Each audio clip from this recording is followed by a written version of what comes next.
Kush in northern Sudan is one of the forgotten kingdoms of Africa and the ancient world. The kings of Kush reached the zenith of their power in the 8th century BC when they conquered their neighbor Egypt, and their influence extended as far as the modern-day Middle East.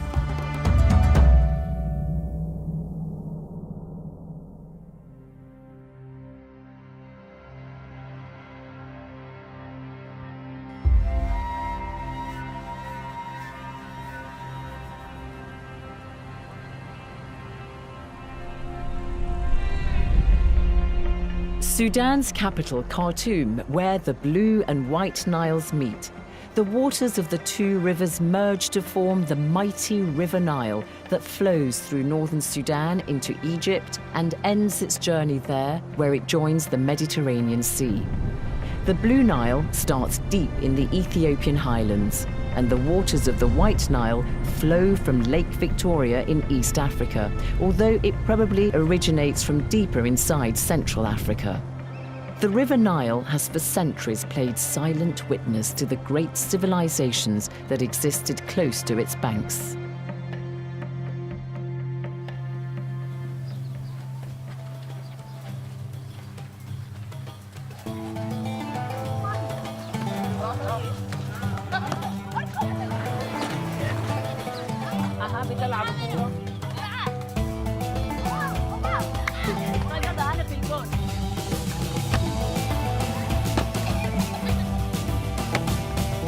An unexpected game of football in the town of Karima in northern Sudan. The youngsters laugh, quite rightly, at my lack of goalkeeping skills. Personally, I don't think I'm that bad for a woman of a certain age.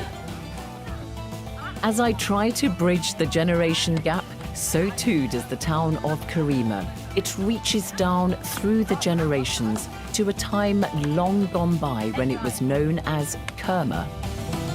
And it is here that we begin the story of the Kingdom of Kush.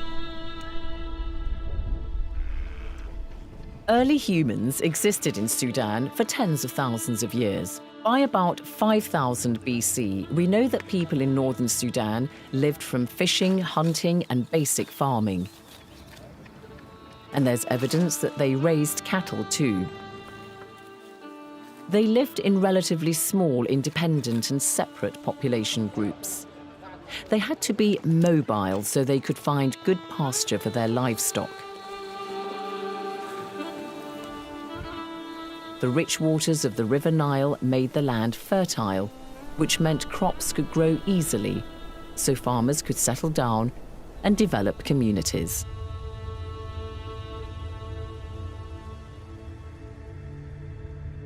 The climate began to dry out gradually, starting from about 5000 BC across northern Africa, including what is today Sudan. This drove more people into the Nile Valley in search of hospitable land. It meant there were larger centers of population which became urbanized, and a hierarchy of chiefs or princes developed. By around 2500 BC, Kerma had become the center for the people who came to be known as the Kushites. Their buildings include large structures called dafufas, which stood up to 18 meters high. The ancient site of Kerma comprises two striking edifices, both built of sun-dried mud brick. They're known as the Western and Eastern dafufa. Behind me is the Western dafufa, which is believed to have been a temple. The Eastern dafufa is a funerary chapel surrounded by a cemetery of mound graves.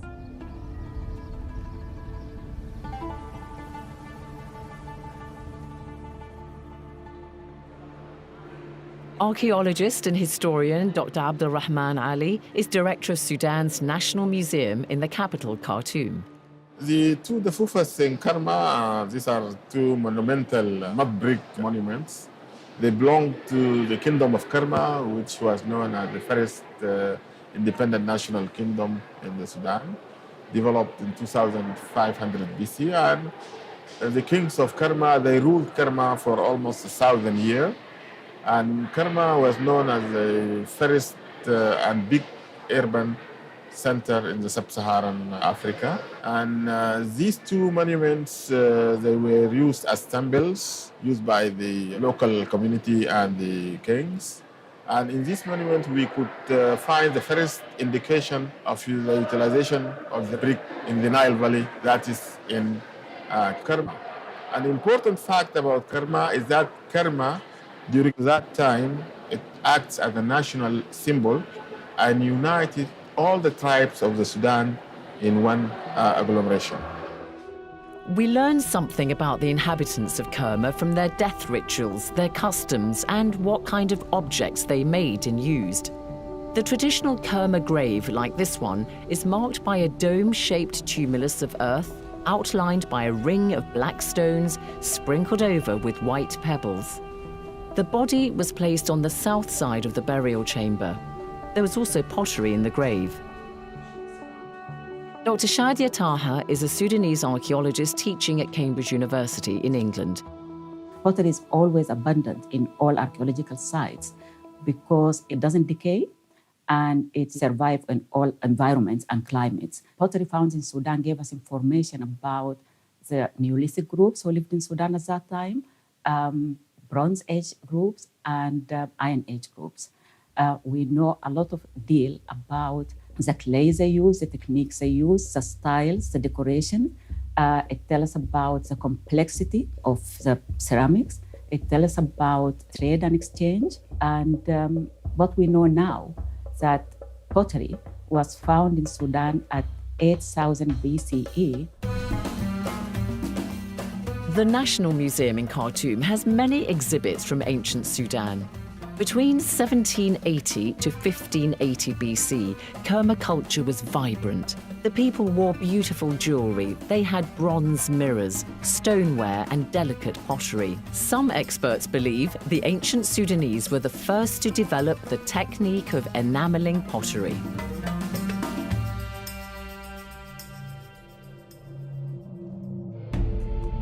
This period of ancient Sudan's history is linked to that of its neighbor to the north, Egypt. At about the same time in ancient Egypt, that is around 3000 BC, the first dynasties were establishing the rule of the pharaohs. What was the relationship like between these two close kingdoms? It was both hostile and complementary. And over the centuries, the balance of power would shift from one to the other. As Shadia Taha explains, in the writing of history, mostly by Western scholars, the importance of ancient Sudan in this relationship has been rather overlooked. Both countries influence each other, but the Eurocentric group, they always thought of Kerma as younger than Egypt and always copying Egypt. But they didn't give Kerma the credit it deserves because Kerma was a very advanced state and its civilization predated Babylon, Rome, and Greece. So the exchange of ideas went both ways. It wasn't just a receiver of ideas from Egypt. When relations were bad, the pharaohs of Egypt would launch raids into Kerma, and the people of Kerma also raided the Egyptians. However, when their relationship was good, trade flourished between the two kingdoms. Donkeys were used as pack animals. Unlike camels, they need a lot of water, so that supports the theory that at this time, the climate in northern Sudan was more green and humid than it is today.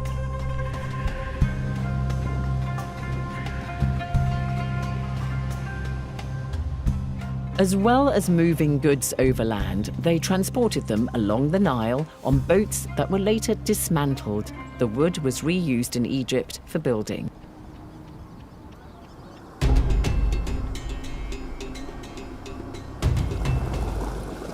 But trade was hampered at certain times of the year when the Nile was impassable because of its cataracts.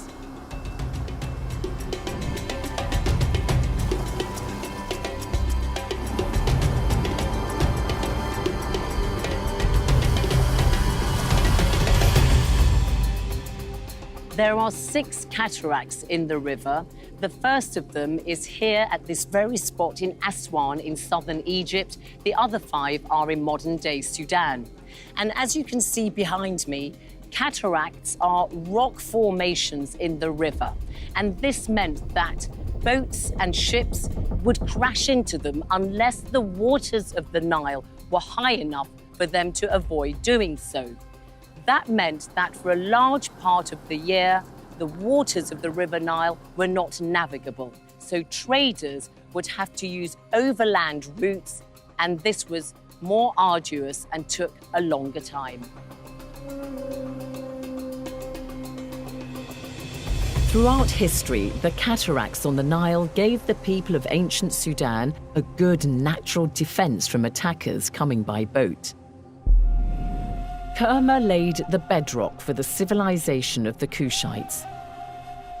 Kush was well known for its very powerful army. They were very fierce archers, and the Egyptians called them the land of the bow because of their skills in the bow. So they know their ability and their strength and their power. In 1650, the Kushites ransacked Egypt, but they just went back. Kush was a powerful state, and the Egyptians feared Kush. So during this period of history, the Kushites succeeded in increasing their control of trans-African trade through the Sahara to the detriment of Egypt. For thousands of years, camel trains have made this journey from the south across the Sahara to Egypt. These camels are resting by the roadside and taking water in Dongola, in territory that would have been part of the Kingdom of Kush. Kush was a vital crossroads for trade in the ancient world, linking the west and the east in the Red Sea, and then from the south to the north in the Mediterranean.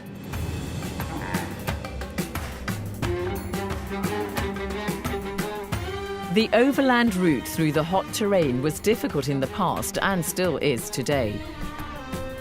This man tells me they've ridden from Darfur in western Sudan and are on their way to Cairo. That's a distance of nearly 2,000 kilometers.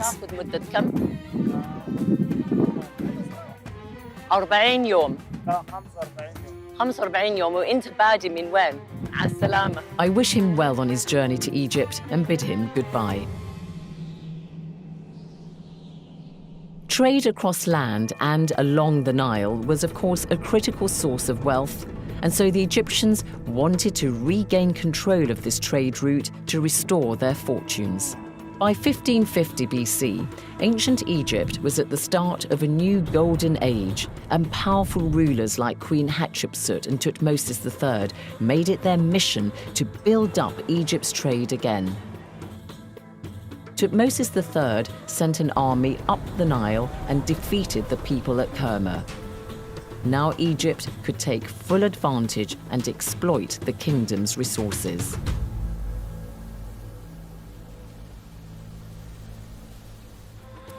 A new kingdom arose further south from Kerma in Napata, or Nabta as the Sudanese call it.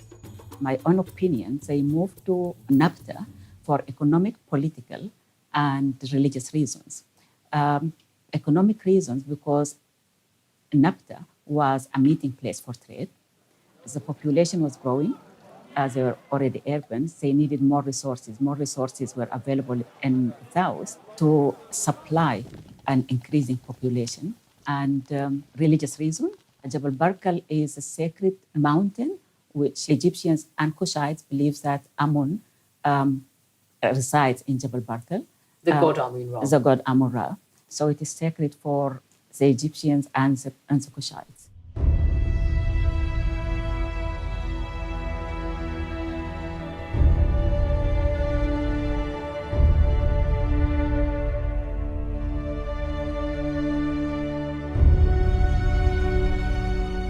The Kushites' new kingdom at Napata is near the modern-day town of Karima by a mountain known today as Jabal Barkal.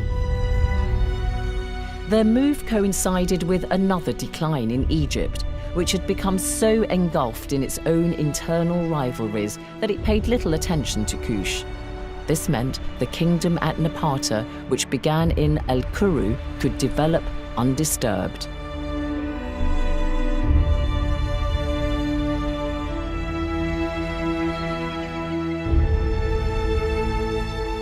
As the civilization of Nabta evolved from Al-Kuru. It starts as a small chiefdom and developed to a kingship, and later on developed to an empire. By the 8th century BC, the kings of Kush were growing ever richer and more powerful.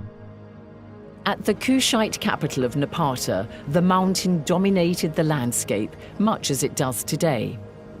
In its shadow, life goes on in Al-Kuru. Time, I think, to abandon the open desert in search of human inhabitants.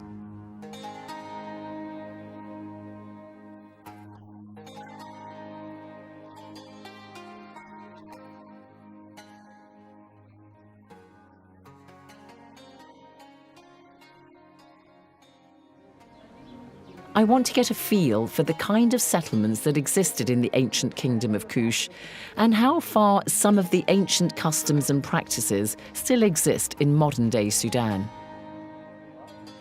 So I've been asking the ladies of the house to show me things which I know were used in the era of the Kushites and which I know are still used today. And this is what's known as a zir, and this was used in ancient times to keep water cool.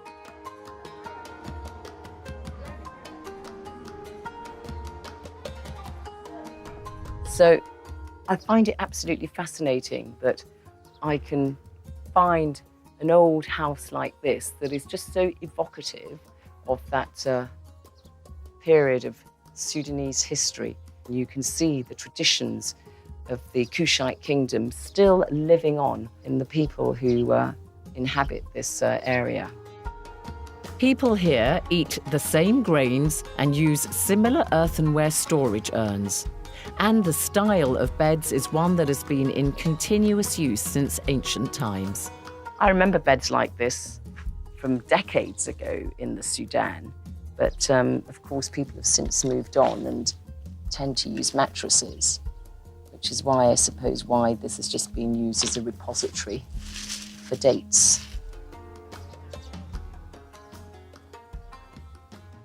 So the wooden bed have an important significance to the Sudanese community through the whole period from Karma, from 2500 BC up to now, because it have a significance in the daily life for wedding. The bride and groom, the ceremony started on a wooden bed, we call it angareb, and even for the circumcision of the boys, it was used. And finally, it was used to carry the deceased. If somebody dies, he will be carried to his final destination by a bed.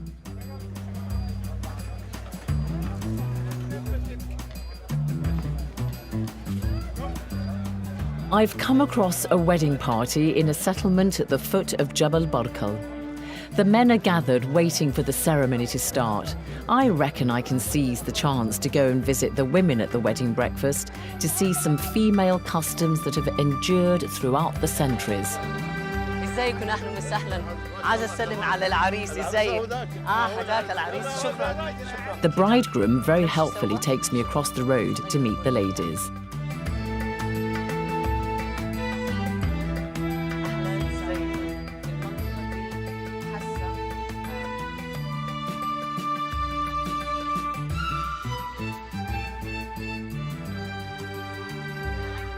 I'm just looking at this lady's hands with the henna and the beautiful gold.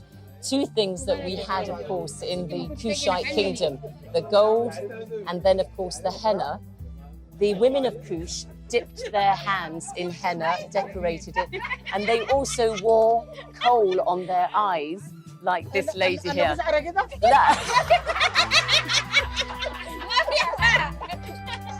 And this is the holder that the coal is kept in today. And the bridegroom's aunt, Samira, is going to show us how they would use it. Amazing, she did it without any mirror. Kushite women, like one famous princess who lived in the 8th century called Amanirdis, wore elaborate jewellery. She probably had fine gold rings, bracelets, and colourful beaded necklaces, like these in the National Museum, some made of ostrich eggshells.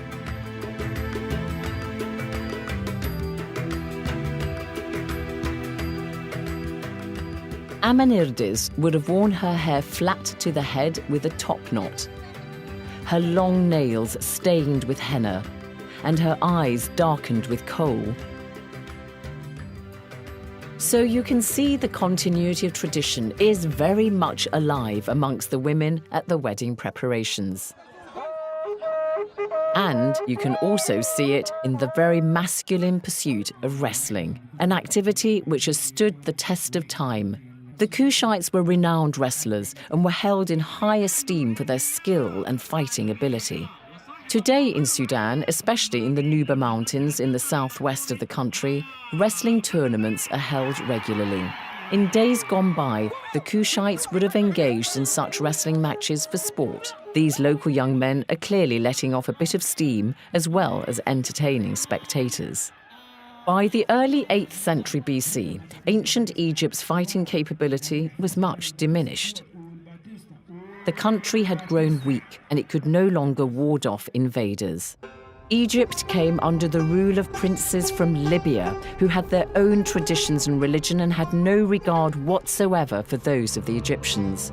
This was a source of great dismay for the Kushites. Through centuries of interaction, the Kushites had a religion and culture similar to the ancient Egyptians. They spoke their own Cushitic language, though they used Egyptian hieroglyphics for writing.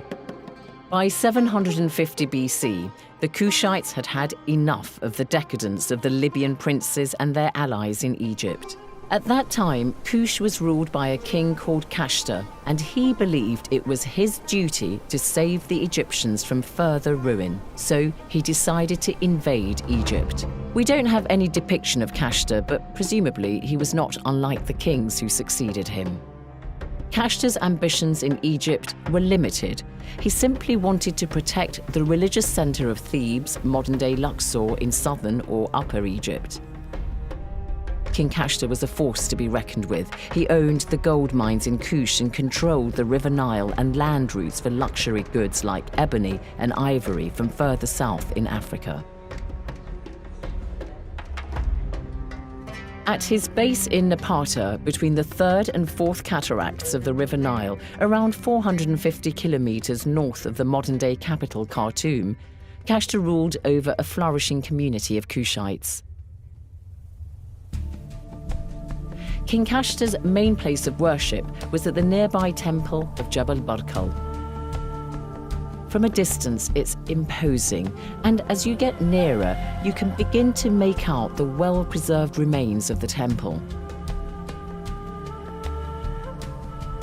Kashta's army was renowned for the skill of its horsemanship and its archers, who would dip their arrowheads into poison to make them more deadly. Their speciality was to shoot their opponents in the eye. Kashta's army first took Thebes, the religious capital of Egypt. For the most part, the Kushites were welcomed by the locals there, grateful that their co-religionists were seeing off the heathen Libyans. With Thebes secured, Kashta could rest easy. 3 years after he'd begun the campaign into Egypt, King Kashta died. He was buried in Al-Kuru in his homeland of Kush. Kashta's body was mummified in the Egyptian fashion and placed in a highly decorated wooden coffin covered in gold foil with inlays of coloured glass and lapis lazuli.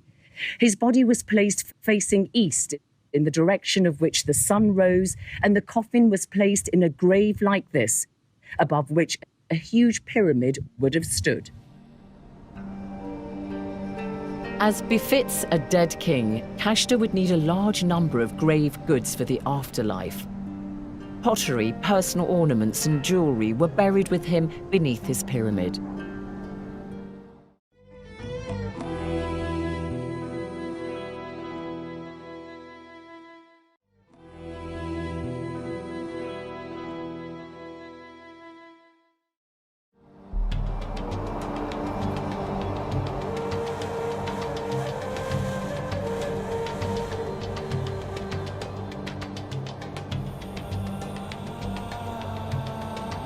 The Kushite pyramids differ from those in Egypt.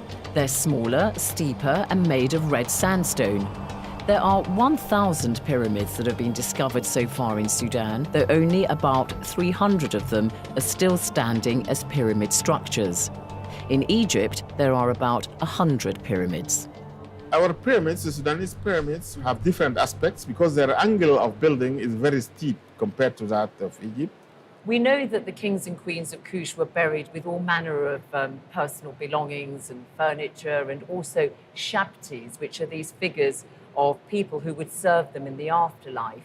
Were they actually ever buried with real live human beings? This is the idea of accompanying the deceased, because in one grave, in 1916, in one of the kings of Karma grave, some of the deceased were covering their faces with their hands. So it means that these people were maybe put into the grave, intoxicated or drugged, and put to accompany the king. In the later period, there is no indication of intentional accompanying of the king, but they put the shabtis to serve the king in the afterlife.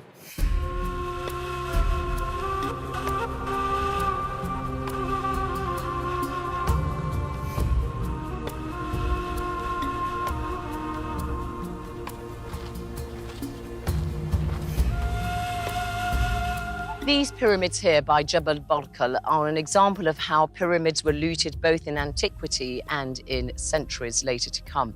The tips of these pyramids are believed to have been covered in gold foil, where clearly now the tips have been destroyed and the gold removed. Kashta's reign as king of Kush had lasted around 13 years. However, it was his son Pianki who was to take further the mission his father had started.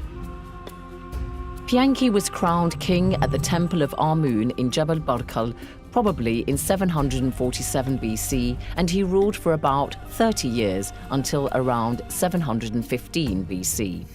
Much of our knowledge of Pianki comes from his stela, a massive slab of dark grey granite with 159 lines of text in Egyptian hieroglyphics, known as the Victory Stela. It sets out how Pianki first defeated and then ruled Egypt through establishing separate principalities. The stela begins with Pianki's words. Hear of what I did. I am a king, divine emanation, living image of Atum, who came forth from the womb adorned as a ruler, of whom those greater than he were afraid, whose father knew and whose mother recognized that he would rule. Under Pianki, Egypt came further under Kushite control. However, when he heard about a key victory by his army, he was not content, because some of the Egyptian princes had escaped to the north of the country. Pianki vowed to go into battle himself, as recorded in his stela. I shall make the Northland taste the taste of my fingers. Pianki pursued the Egyptian princes north and laid siege to them in their stronghold of Hermopolis. They eventually surrendered. After his victory, Pianki searched through the palace for treasures. When he went into the stables and saw the horses had become emaciated during the siege, he was furious with the Egyptian prince. I swear that as Ra loves me, as my nostrils are rejuvenated with life, it is more grievous in my heart that the horses have suffered hunger than any other evil deed that thou hast done in the prosecution of thy desire. The Kushites were excellent horsemen and prized their best specimens. As his favorite horses died off, Pianki would have them buried near the royal tomb that had been built for him.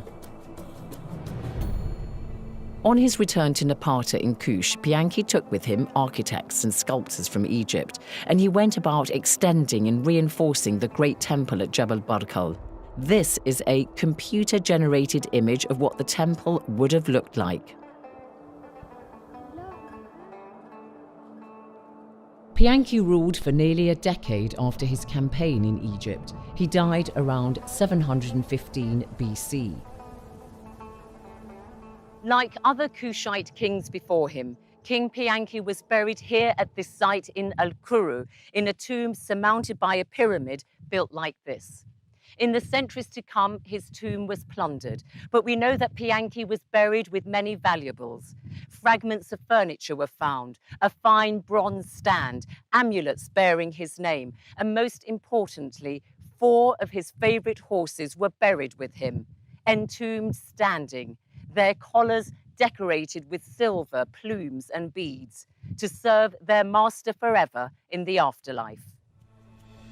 After Pianki died, the throne passed to his younger brother Shabaka, who succeeded in conquering all of Egypt. He moved his capital to Thebes. By now, the powerful Kushites had attracted the attention of the warlike Assyrians, who were threatening King Hezekiah of Judah. He appealed to Shabaka for help, and he succeeded in warding them off. Kush was established as an African superpower. When Shabaka died in 702 BC, he was succeeded by his son Shabitku, who again managed to see off the Assyrians. When Shabitku died in 690 BC, the kingdom passed peacefully to his brother Taharka. Well, inside the temples here at Jebel Barkal, you have these very rich decorations on the wall. And here on this wall, you have one of the greatest kings of Kush, Taharko, making an offering of necklaces, probably gold, to the god Amun-Ra, who is here. After Thebes was defeated by the kings of Kush, they assumed the style and the trappings of a pharaoh, and they became lord of the 2 lands. Now, to represent that, if you look at the top of Taharko's head, he's got what are known as the twin uraei, and uraei are the 2 serpent shapes that you can see representing Egypt and the land of Kush. And the kings of Kush wore a tight-fitting crown, which was actually a skull cap made of leather or metal, with the sacred serpent symbols on them, and there's a cord necklace falling over the shoulders or down the back. And the kings of Kush are often depicted wearing a kilt, and the Kushites wore shoes or sandals. The poorer citizens went barefoot, but as a king, Taharko's sandals would have been made of leather, usually with a high curving strap extending along the entire foot and curving over the toes to meet the soles. And on special occasions, their sandals might be coloured in red, yellow, or green with decorations stamped on them in a snake pattern. Like the kings before him, Taharka was engaged in bloody rivalry with the Assyrians. This time, that's around 670 BC, King Esarhaddon ruled Assyria. In their first military encounter, Taharka defeated the Assyrians, but in a second battle in Egypt itself, the key city of Memphis fell to the Assyrians. Taharka was wounded, and he withdrew from the battlefield and headed south to Thebes, where the Assyrians did not pursue him. Safe in southern Egypt, Taharka could embark on a huge building program, and the evidence is still clear at the Temple of Karnak today. This column is the only one standing at its original height of the 10 pillars built by Taharko at Karnak. And this is yet further evidence of the impact of the Kushites' building program in ancient Egypt. The sacred lake at Karnak Temple is a large rectangular basin, and its waters come from the River Nile. Although it was already here when the Kushites took control of Thebes, it owes its current shape to Taharko.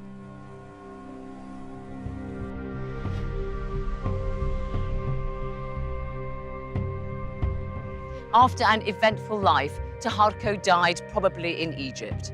But he wasn't buried in the royal cemetery at Al-Kuru, but here in nearby Nuri, he chose the highest spot in the area for his pyramid, which is the biggest of those still standing. Some archaeologists believe that it was originally enclosed in a much bigger monument.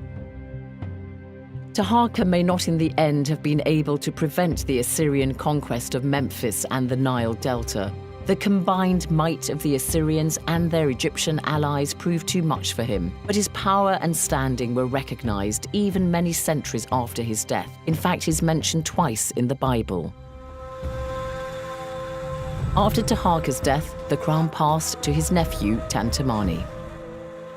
Tantamani became king at what could hardly be described as an auspicious time. Part of his kingdom was in the hands of the Assyrians and their Egyptian proxies. Tantamani decided to go to Memphis, not far from modern-day Cairo, to try to reclaim the city for the Kushites. Tantamani captured Memphis back from the Assyrians and restored his dynasty's glory, but his pride was short-lived. The Assyrians took the religious city of Thebes. They looted and utterly destroyed it. But deterred by the harsh climate, the Assyrians did not venture further south beyond Thebes and retreated. The loss of Thebes severely undermined Tantamani's prestige. He returned to Kush humbled, but he remained king there until his death. His defeat by the Assyrians marked the end of Egypt's rule by the Kushite kings. They had formed the 25th dynasty of the pharaohs of Egypt, a period that had lasted nearly 100 years. The balance of power now shifted back to Egypt. The defeat of the Kushites in Egypt meant the sun had set on the golden era of the kings of Kush. They never returned to Egypt, but they did continue to govern in Kush, here in northern Sudan, for another 1,000 years.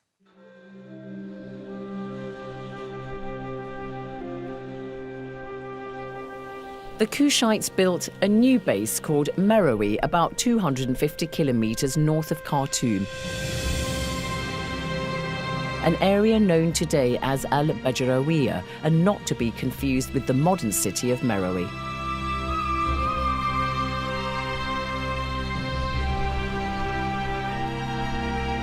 This is the royal cemetery of Meroe, but it wasn't until the 3rd century BC that the kings and queens of Kush were buried here.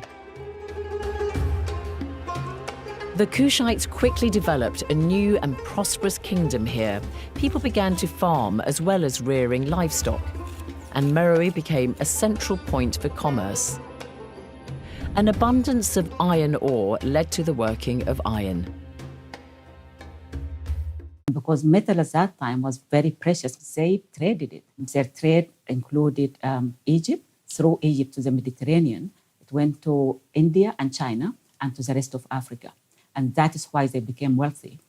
Caravans and the trade in iron, beads, and glass and linen. Because they had the iron ore, they had the river Nile, they had water, and they had organizations. Ironwork in Meroe is equivalent to Industrial Revolution in the West.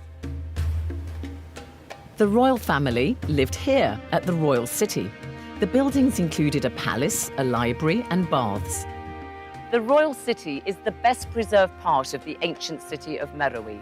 All around you, you can see the remnants of buildings, monuments, and structures of a civilization that at its height enjoyed all the attributes of urban life.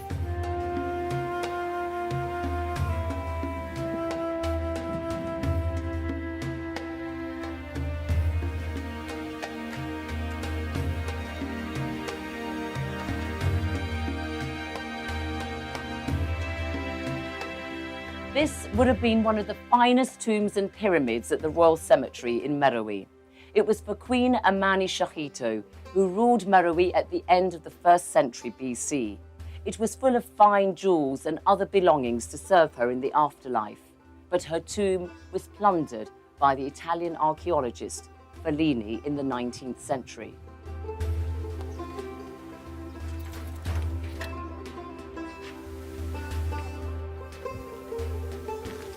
And after her bath, Queen Amani Shahito and other members of the royal family would just walk a few steps, come here, sit on one of these chairs, and enjoy a good massage.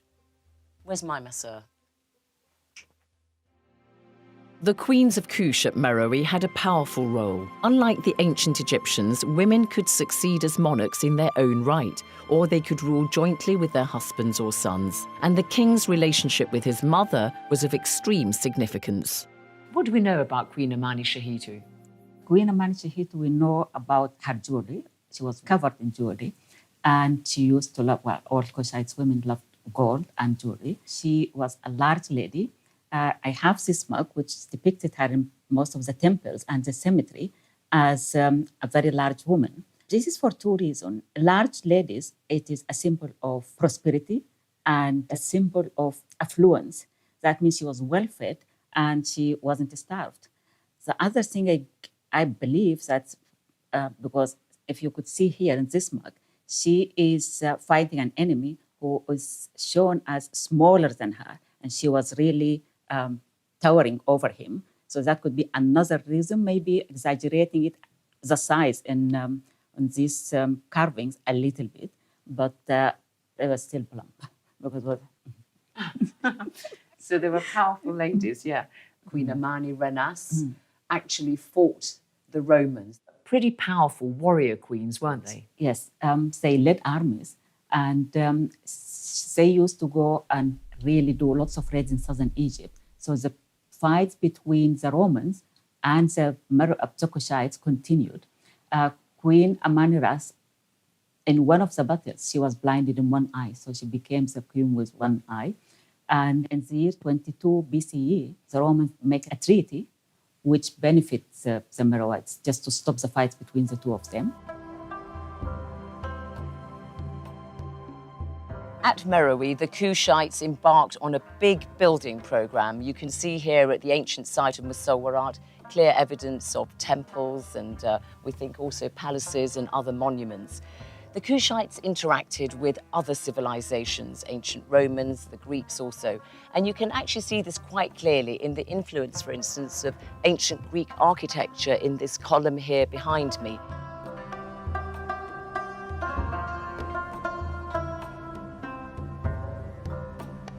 Until the 2nd century BC, the Kushites had written in ancient Egyptian, and then they introduced their own form of hieroglyphics, which is also pictographic, like the ancient Egyptian one. And it's one of the great mysteries of the Kushites. We just simply cannot read their Meroitic language. We have an idea of what it might have sounded like, but we can't understand it. Why did the Kushites introduce their own hieroglyphics? Well, we believe it's because the population formed in smaller groups and began to move around, and so they needed to communicate with one another. The Meroitic era of ancient Sudan boasts many fine buildings which showed the Kushites lived in some style in this period. In the mid-1st century AD, King Natakamani and his wife Queen Amanitere were prolific builders at the site of Naka. There were statues to Epedimac, the lion god. The Kushites worshipped the same gods as the ancient Egyptians, however, Epedimac was unique to them.